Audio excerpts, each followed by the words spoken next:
Hi, I'm Ann Williams. I'm ABMP's Director of Education, and I'm here with Dr. Burt Henry, who's actually my fitness trainer, and we're going to talk about what it means to get on the ball. We're going to work on our core strength to support our bodywork practice, make sure that we prevent injuries and have career longevity. In just a moment, Burt will be working with his lovely wife, Pat, who's going to be showing you some exercises you can do to get on the ball and get stronger.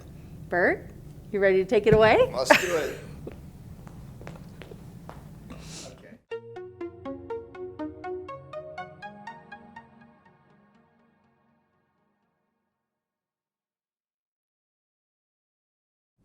Okay, we're going to start with some core exercises on the ball. Core obviously is very important for spinal health, and for people that do body work, it's extremely important because you're on your feet a good part of the day, you're twisting, doing motions that might not be perfect for the core. So we need to develop strength in different areas of the core, not just frontal rectus abdominis strength. So Pat's going to help us here. We're going to start off with just a very basic exercise, and then we'll build to some more complex exercises as we go along. So we're going to start with just a regular ball squat, ball crunch. We've already done squats. So Pat's going to slide down on the ball, and it's very important here that you pull and engage from the frontal core when you do this and not pull with your arms. So she's going to crunch forward, pause, and then come back to neutral spine with a little bit of extension, which is fine. So the pulling is all coming from frontal core. She's not pulling on her head. She's supporting her head with her hands. And so the pulling is all rectus abdominis, frontal core. Hip flexors are nice and relaxed.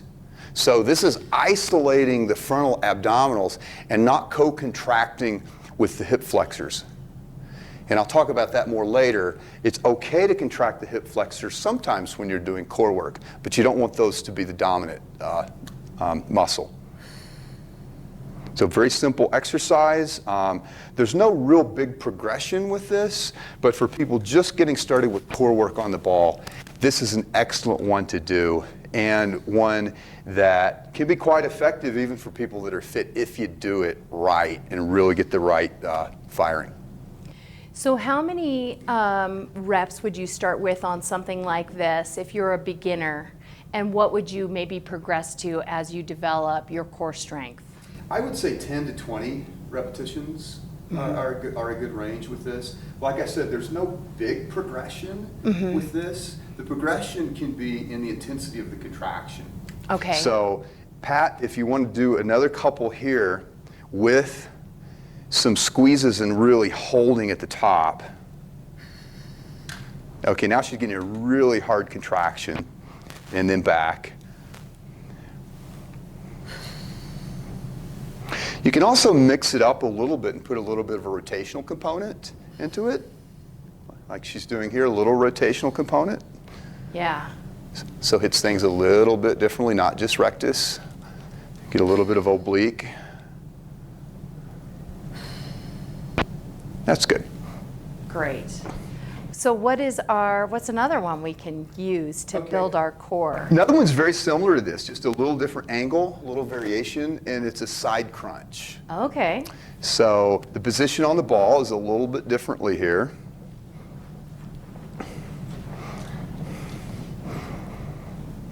And so obviously we're working lateral core, side core, obliques, quadratus lumborum. And she's getting a really nice range of motion because she's almost wrapping over the ball and then contracting back up at the top. And there again, no real progression with this. It's a very basic, straightforward core exercise on the ball. And there again, the main thing that I see people do wrong with core in the gym is they're just going through the motions. They're not focusing on the muscle groups that they're trying to activate. And I see this oftentimes with work on the ball. It's so easy to go through a crunch or a side crunch. Really sloppy, fast movements, a lot of momentum bouncing off the ball, not really firing and controlling the muscles that you want. So it's a basic exercise, but if you get the firing correctly and slowly, you can make it a lot harder than what meets the eye. Yeah. So really the progression is just slowing it down, squeezing harder, tightening up the form. Nice. Okay. And obviously we would do the other side as well with something like Yes, this. absolutely. Okay. Obviously you want to be bilateral with that. Okay, another exercise. I'll get a mat for you for this. Is ball swap. Okay.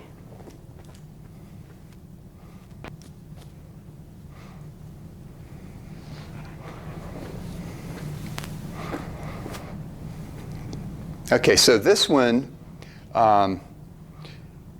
it's very important that you try to engage the core the whole time and not get lumbar extension too much when you bring the ball down on either side. Okay. So to do that, if you're engaging the core properly, then the lumbar spine will maintain contact with the mat. Uh-huh.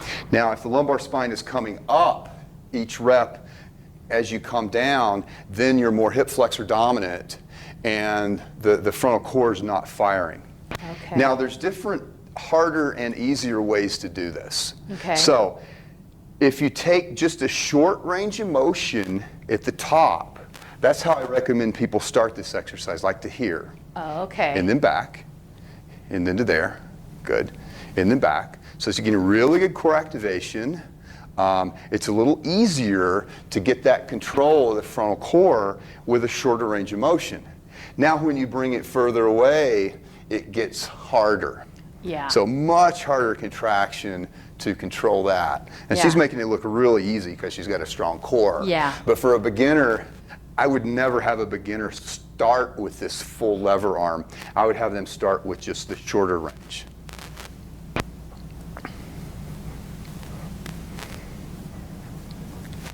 Where is the breathing happening with that? Okay, the breathing happens, the exhalation happens, or breathing out when you come up to the top. Okay. And then you recover as you bring the ball down, you inhale or breathe in.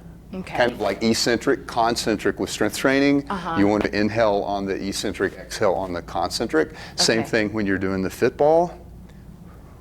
So she's breathing in now, breathing out now. Okay. Breathing in now, breathing out now.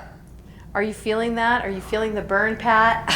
Yeah. She's like, can we move on? You're looking great. Keep going. This is your core workout today. though. Yeah. Okay. All right. That's great. Okay. So the next exercise we're going to do is ball rollouts. You might want to use this for your knees.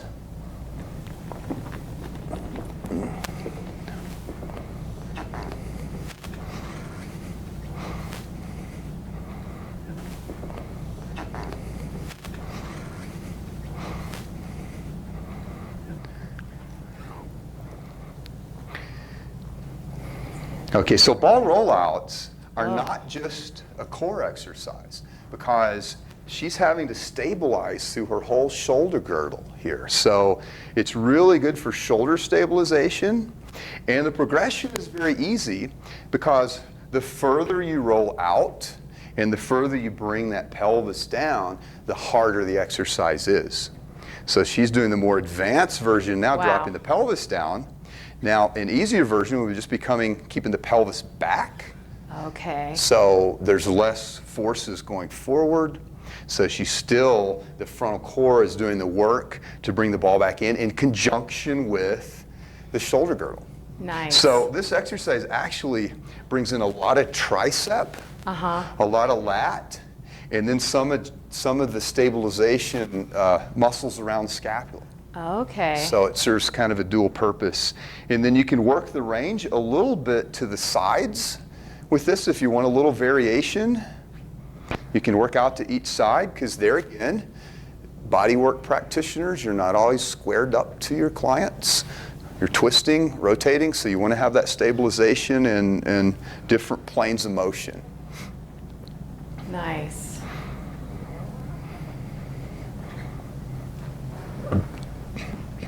Good.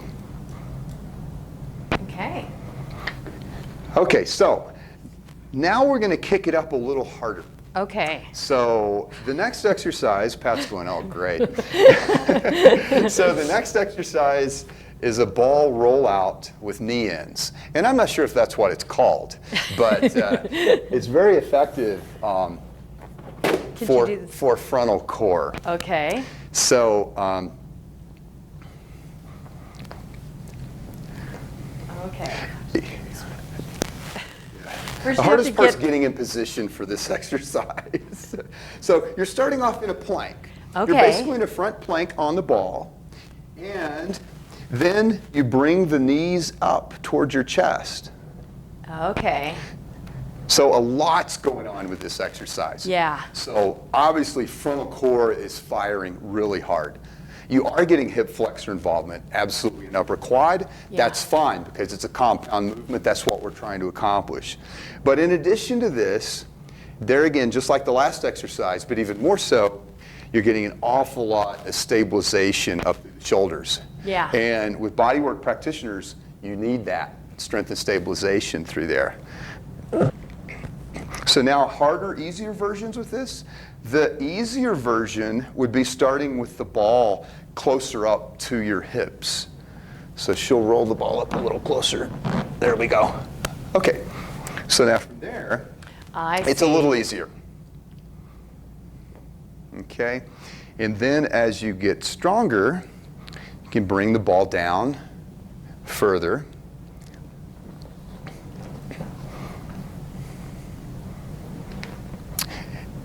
And the normal, and you also see she's starting to do a little bit of a pike. Yeah. Now, the hardest version of this, the last progression is going into a pike. Now she's up into that full pike. Yep. Okay? So that's the end game with this exercise. Once you have enough strength in the frontal core, shoulder stabilizers, is to be able to go into that full pike. And now should she do a push-up and then clap her hands? You know, that's a good point, Ann, because you can take these exercises and make them into more than just frontal core exercises. Yeah. You can do a compound exercise, you can do a push-up, then do a roll-in or a pike, and then do a push-up and a roll-in or a pike. Once you understand what you're trying to accomplish, if you only have that 15 or 20 minutes in the gym, you're trying to get as much as you can out of your workout, then you add compound movements, and you can add many things in conjunction with just the basic core ball exercises to save time and get more bang for the buck. Yeah. That's great.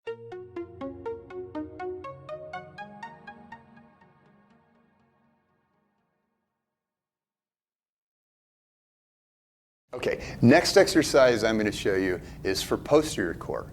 Okay. It's a back extension exercise you can do with a fit ball. It's very safe and it's very simple to do. Nice. So Pat is going to hop down on top of the ball prone.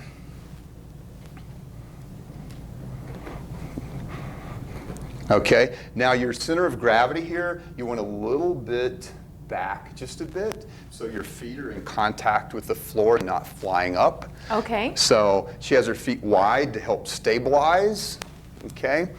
And then all she's going to do is she's going to bring her torso and arms up and into extension. Nice. So you get a very good view here of what's firing. Yeah. Obviously, all the lumbar extensors are firing. She's also firing through the shoulder girdle, all those posterior shoulder muscles, scap stabilization muscles. It's just a great exercise. If you think of it, this counters so much of the posture and work that you do when you're practicing on your clients. So this is a really good exercise to do, and keeping it slow and controlled and really focusing on the squeeze, pausing at the top. Now, it's okay when you come down to come down into a, I don't want to say full flexion of the spine, but you don't need to necessarily maintain that lumbar lordosis. And the reason why is there's no loading going on. So you would not want to round the low back if you're doing a squat, for instance. But in a situation like this, since there's no loading, it's almost a little traction effect here. Yeah. So that she's doing perfect form with that. Nice.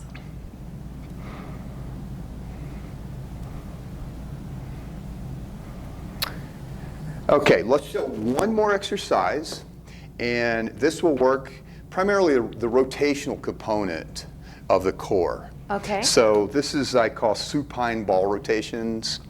So we'll have Pat lie down on the mat here, on her back.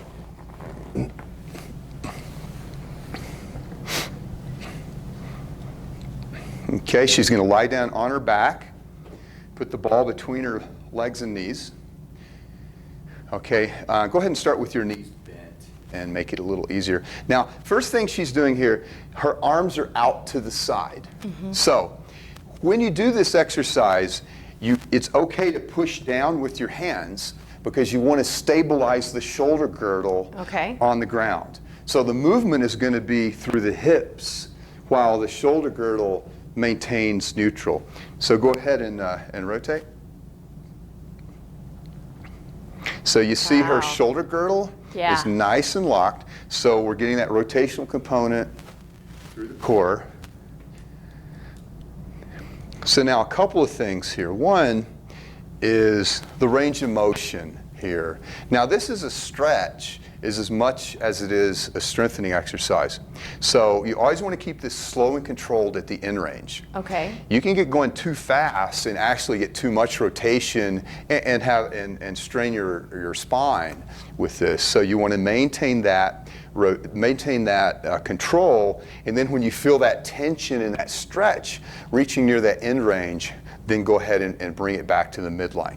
So the progression, the initial range of motion, if you're new to this, don't try to go all the way over. Keep that range of motion relatively short, which is what she's doing here. She's shortened that up, even though she's capable of going much further, initially starting out your best doing with a shortened range of motion. Now the progression, she just straightened out her legs. Lever arm got a lot longer, so it's going to create much more torque in the spine and in the core. That looks hard. And she's going full range of motion, and she's going to feel this tomorrow, I hope. I hope in a good way. Yeah, exactly. Meaning she got a good workout today demonstrating. But yeah, this is an excellent exercise, and it's very controlled, very safe as long as you keep it controlled and don't get too fast and jerky with the exercise. And when you get to this point, you can feel like a core champion, because this looks like it takes a lot of core strength. It does. This one's a little more advanced, but the progression, if you start off with the easy motion, and there again, just in general, anyone who's new to any of these exercises and you go in the gym the first time, err on the side of caution, because your body's not going to tell you right away. You'll notice the next day or the second day when you did way too much. And always err on the side of caution when you start a program, because it's okay, you're going to get stronger, not pushing yourself to the maximum on these exercises, building up slowly, and then there'll be a time when you can push that effort harder, when you have more of a gauge of post-exercise soreness and things like that. Yay. Well, I would just add one more thing, and I would show you that one of my favorite ball exercises is this.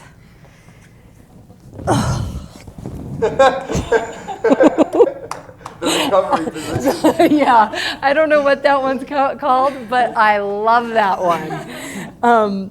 And I think one of the nice things is, one of the things I do at work is sometimes when I want to break, I will take my ball that I like to sit on at the office and do just a few. I like to do the ball pikes, so I like to do that. And I like to do the position that I just showed you, which is the full recovery ball relaxation Savasana, or what's that? Okay, thank you so much for showing us some things, some ways to get on the ball. I appreciate it.